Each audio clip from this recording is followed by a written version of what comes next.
کیا آپ جانتے ہیں کہ استغفار آپ کی زندگی کیسے بدل سکتا ہے؟ کیا جانتے ہیں کہ استغفار امن، خوشی اور کامیابی کا ذریعہ کیسے بن سکتا ہے؟ یہ ویڈیو اسی بارے میں ہے۔ اس میں ہم آپ کے ساتھ استغفار کے چند حیرت انگیز فوائد شیئر کریں گے جن کا قرآن و سنت میں ذکر ہے۔ یہ بہت اہم اور بڑی قیمتی ویڈیو ہے، تو دیکھتے رہیں اور آخر تک ہمارے ساتھ رہیں، اور اسی طرح کی مزید ویڈیوز کے لیے ابھی ہمارے چینل کو سبسکرائب کر کے بیل آئکن پر کلک کیجئے۔ پیارے دوستوں، ہمارے چینل پر دوبارہ خوش آمدید، جہاں ہم اسلام کی خوبصورت تعلیمات شیئر کرتے ہیں۔ آج ہم ایک ایسی چیز پر بات کرنے جا رہے ہیں جو اسلام میں بہت اہمیت کی حامل ہے۔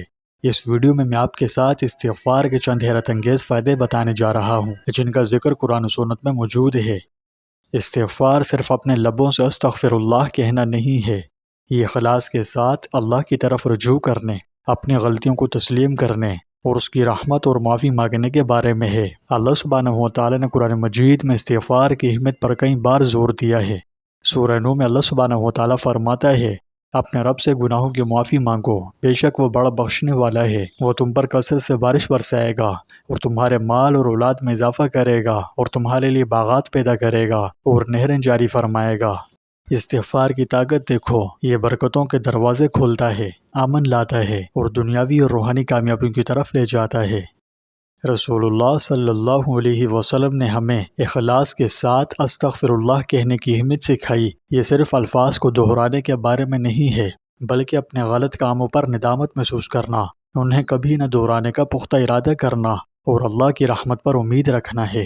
معافی مانگتے وقت صرف استغفر اللہ یعنی میں اللہ سے معافی چاہتا ہوں کہ الفاظ سے آگے بڑھنا ضروری ہے۔ کلید اخلاص ہے کہ اپنی غلطیوں یا غلط کاموں کے لیے حقیقی طور پر ندامت محسوس کریں، بجائے اس کے کہ کسی چیز کے احساس کیے بغیر جملے دہرائیں۔ علماء نے کہا ہے کہ سچی توبہ میں 3 مراحل شامل ہیں۔ نمبر 1، ندامت محسوس کرنا۔ آپ کو اپنے کیے پر ندامت، پچھتاوے کا گہرا احساس ہونا چاہیے۔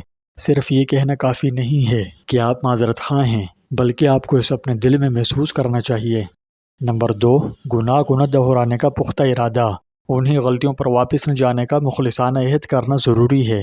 یہ ظاہر کرتا ہے کہ آپ اپنے رویے کو بہتر بنانے اور تبدیل کرنے میں سنجیدہ ہیں۔ نمبر 3، اللہ کی رحمت کی امید۔ ندامت اور پختہ ارادے کے ساتھ اللہ کی بے پایہ رحمت کی امید بھی رکھنی چاہیے۔ آپ سے کتنی ہی غلطیاں ہو جائیں، یقین رکھیں کہ اگر آپ سچے دل سے معافی مانگیں گے تو اللہ سبحانہ و تعالیٰ آپ کو معاف فرما دے گا۔ لہٰذا جب آپ استغفر اللہ کہتے ہیں تو یاد رکھیں کہ یہ الفاظ سے زیادہ ہے، یہ سچے پچھتاوے کے ساتھ معافی مانگنے کے بارے میں ہے۔ دن میں کم از کم 100 بار استغفار کرنے کی عادت بنائیں۔ رسول اللہ صلی اللہ علیہ وسلم گناہ سے بالکل پاک و صاف ہوتے ہوئے بھی ایسا کرتے تھے۔ استغفار کی سب سے طاقتور مثال حضرت یونس علیہ السلام کی کہانی سے ملتی ہے۔ آپ علیہ السلام تاریک ترین، انتہائی مایوس کن صورتحال میں ہیں۔ ایک ویل مچھلی کے پیٹ کے اندر سمندر کی گہرائیوں میں پھنس گئے تھے۔ پھر بھی اس بظاہر ناممکن صورتحال میں بھی آپ علیہ السلام نے خاص دعا کے ساتھ اللہ کی طرف رجوع کیا، جو تب سے مومنین کے لیے امید اور راحت کا باعث بنی ہوئی ہے۔ آپ علیہ السلام نے جو دعا پڑھی تھی وہ یہ تھی، لا الہ الا انت سبحانک انی کنت من الظالمین۔ اے اللہ، تیرے سوا کوئی معبود نہیں، تو پاک ہے، بے شک میں ظالموں میں سے ہوں۔ یہ دعا اللہ کو محبوب ہے اور اسے سکون ملتا ہے۔ یہ مختصر لیکن طاقتور دعا 3 اہم چیزوں کو تسلیم کرتی ہے۔ اللہ کی توحید یعنی تیرے سوا کوئی معبود نہیں، یہ ہمیں یاد دلاتی ہے کہ ہماری مدد کرنے کی طاقت صرف اللہ کے پاس ہے، چاہے ہمارے مسائل کتنے ہی بڑے یا چھوٹے ہوں۔ اللہ تعالیٰ کا کمال، تو بلند ہے۔ ہر حال میں ہم تسلیم کرتے ہیں کہ اللہ تعالیٰ تمام خامیوں سے بالاتر ہے اور اس کی حکمت کامل ہے، یہاں تک کہ جب ہم یہ نہیں سمجھتے کہ ہمیں مشکلات کا سامنا کیوں ہے، ہماری غلطیاں، بے شک میں ظالموں میں سے ہوں۔ یہاں حضرت یونس نے عاجزی کے ساتھ اپنی غلطی کا اعتراف کرتے ہوئے ہمیں سکھایا کہ اپنی غلطیوں کو تسلیم کرنا اللہ کی مدد اور معافی حاصل کرنے کی طرف پہلا قدم ہے۔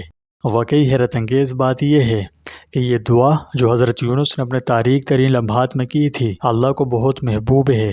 جب ہم اسے سچے دل سے ایمان کے ساتھ پڑھتے ہیں تو اللہ ہم پر سے ہمارا بوجھ اٹھاتا ہے، ہمیں سکون پہنچاتا ہے اور مشکل حالات میں ہماری مدد کرتا ہے۔ لہٰذا جب بھی آپ پھنسے یا مغلوب محسوس کریں، حضرت یونس علیہ السلام کی اس طاقتور دعا کو یاد رکھیں، یقین کے ساتھ کہیے، اور یاد رکھیے کہ اللہ آپ کو راحت بخشے گا، جس طرح حضرت یونس کو ویل کے پیٹ سے بچایا تھا۔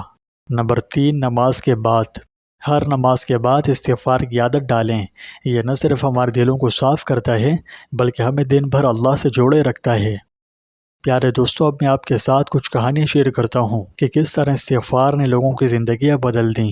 امام احمد بن حنبل رحمۃ اللہ علیہ کا ایک مشہور واقعہ ہے۔ ایک دن سفر کے دوران آپ نے ایک مسجد میں پناہ مانگی، لیکن گارڈ نے آپ کو داخل ہونے سے منع کر دیا۔ اس کے علاوہ کوئی چارہ نہ ہونے پر انہوں نے مسجد کے باہر سونے کا فیصلہ کیا۔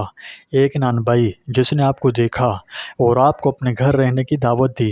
جیسا کہ امام احمد نے نانبائی کا مشاہدہ کیا، انہوں نے دیکھا کہ وہ آٹا تیار کرتے وقت مسلسل استغفار کہہ رہا تھا۔ امام احمد نے اس سے پوچھا کہ تم اس کثرت سے استغفار کرتے ہو، کیا کوئی فائدہ بھی ملا؟ نانبائی نے جواب دیا، اللہ کے فضل سے میں جو کچھ بھی مانگتا ہوں وہ مجھے دیتا ہے، سوائے ایک چیز کے۔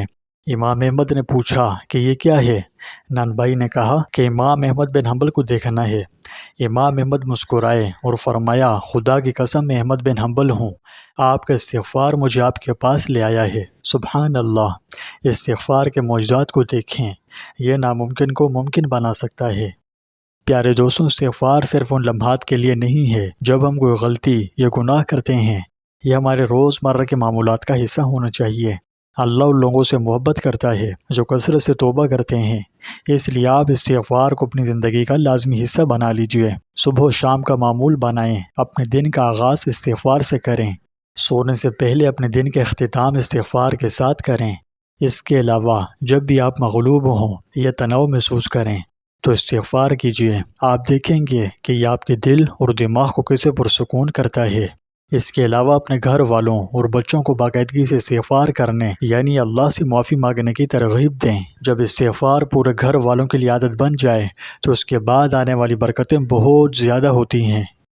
ہماری آپ سے التماس ہے کہ اس ویڈیو کو دوسروں کے ساتھ بھی شیئر کیجیے تاکہ وہ بھی استغفار کی برکات سے مستفید ہو سکیں۔